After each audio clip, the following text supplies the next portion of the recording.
fine. How are you? Pleasure.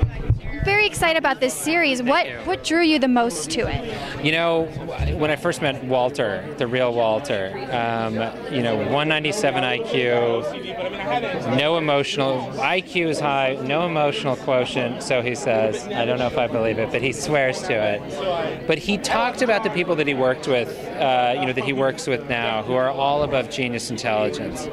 And they are extraordinarily talented, brilliant people, but incredibly flawed. And he has to employ what he calls a super nanny. They're sort of go-betweens, people that are not brilliant, but they know how to handle brilliant people. And I thought, this is the craziest, it's the most amazing scenario for anything I've ever heard in my life. And it's real. And he deals with these humongous problems. And that, to me, was when I heard that there were sort of flawed characters in the middle of these massive problems, I thought that's just great. Because they can make mistakes, and then they can dig themselves out of them, hopefully. So.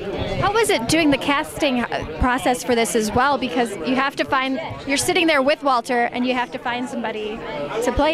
You have to find somebody who can sell 197 IQ without having 197 IQ, which I certainly do not, and I get to write it every day.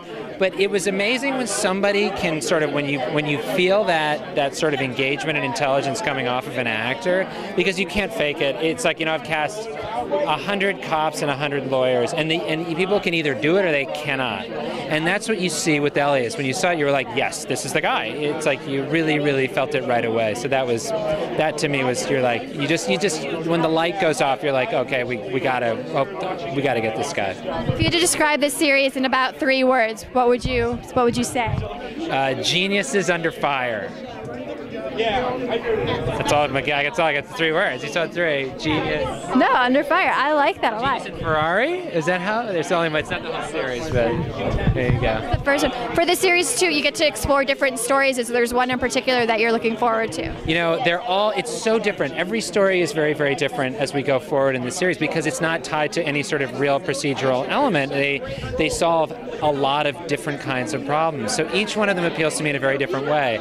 Some of them are very, really appeal in an emotional way. Some of them are fabulous in action way. So they really are very different. We have a fabulous Vegas episode coming up. We have a fabulous one in a nuclear power plant that's melting down. I mean, they really are very different in every way. So they're all great. You're gonna love them all. I'm really curious too. How do you balance the personal aspect of all these characters with the case? Which one is it going to focus on more? Or do you think you have a good balance between the two of them? Well, every case starts. That's where every case starts. Sometimes we actually have all the character arcs set before we even bring the case into it, and then we see how we can complicate the case because this is what we want to go to. This is what we want to see in an episode. How can we put them into either the best possible scenario or the worst possible scenario? So that's what we've been doing so far. So you always have room for them, because that's basically where we start in the first place. Which one do you think the fans will enjoy coming up? I think they'll love the Vegas episode. I think they'll love the art heist episode. I think they'll love all. I mean, I really do think they're going to love all. They're really a lot of fun. How was it going down to Comic-Con and premiering this with an audience? It was great. It was really wonderful to see with an audience. I was, they laughed when they were supposed to laugh, and they laughed at things that you thought were funny, and they were into the action stuff, and they cheered at the end of the action. That to me is great, because I've seen it. I hadn't seen it. I certainly had not seen it in that sort of level of an audience. I've seen it in a smaller, much smaller. But when you see it with that many people and they get that reaction, it's really, you just go, oh, okay, all right, it's not just in our head. Thank you so much. I can't wait to see this. Have a good night. Thank you so much.